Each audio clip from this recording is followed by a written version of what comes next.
আমরা আজকে এখানে সবার সামনে শিক্ষকদের সামনে আমরা এখানে দাঁড়া হয়েছি, কারণ আমরা এই মাদ্রাসায় দীর্ঘদিন ধরে আসতেছি, আমরা এখানে পড়ালেখা করতেছি। আমরা কেউই এখানে বর্তমান নিরাপদ নই।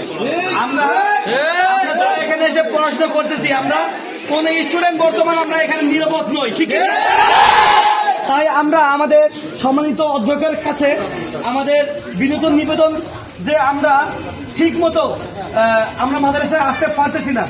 গতকালকে আমাদের এক ছোট ভাইকে পরীক্ষার হলে আক্রমণ করা হয়েছে, আমার ওই ভাইকে মারধরও করা হয়েছে। এটা কেন হচ্ছে? আমরা এটা বিচার চাই। এবং আমাদেরকেও সামাজিক মাধ্যমে আর কি হুঁশিয়ারি দেওয়া হয়েছে। আমাদেরকে ফেসবুকে, মেসেঞ্জারে, হোয়াটসঅ্যাপ নাম্বারে আমাদেরকে অনেকেই অনেক হুমকি দেখিয়েছে যে আমাদের যদি তারা দেখা পায় তাহলে নাকি আমাদের পিঠের চামড়া তুলে দিবে, হাত পা ভেঙে দিবে। এটা কেন? আমরা তো এখানে শিখতে আসছি, পড়তে আসছি। আমাদের যদি এরকম করে হুমকি দেওয়া হয় তাহলে আমরা কি মাদ্রাসায় আসতে পারবো? তাই আমাদের আজকের সব এই মাদ্রাসার সকল ছাত্রদের পক্ষ থেকে আমরা 4 দফার দাবি আমাদের সম্মানিত প্রিন্সিপালের কাছে তুলে ধরতেছি। প্রথম দফা হচ্ছে যে বহিরাগত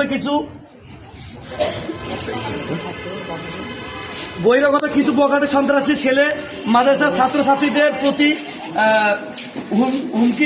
হুমকি দেখাইতেছে এবং এই বহিরাগতদের পক্ষে আর কি আইনি উদ্যোগ নিতে হবে।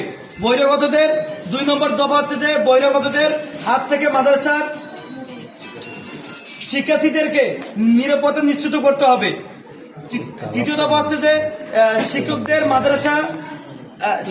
মাদ্রাসা আসা যাওয়ার সময় শিক্ষার্থীদের শতভাগ নিরাপত্তা নিশ্চিত করতে হবে। 4র্থ দফা হচ্ছে অনলাইনে সামাজিক যোগাযোগের মাধ্যমে শিক্ষার্থীদের হুমকি ধমকি দেখানো হচ্ছে, যার ফলাফলে প্রমাণ আমাদের কাছে আছে। সন্ত্রাসীদের বিরুদ্ধে সাইবার আইন বিভাগ অভিযোগ এবং তা কার্যকর নিশ্চিত করতে হবে। এই 4 দফা আমাদের ছাত্রদের পক্ষ থেকে আমি আমাদের এই অত্র প্রতিষ্ঠানের সম্মানিত অধ্যক্ষকে জানাচ্ছি যে এই 4 দফার দাবি মেনে আমাদের ছাত্রদের আর কি নিরাপত্তা নিশ্চিত করতে হবে। বর্তমানে আমাদের মাদ্রাসার সকল শিক্ষার্থী বর্তমান ঝুঁকির মাধ্যমে রয়েছে।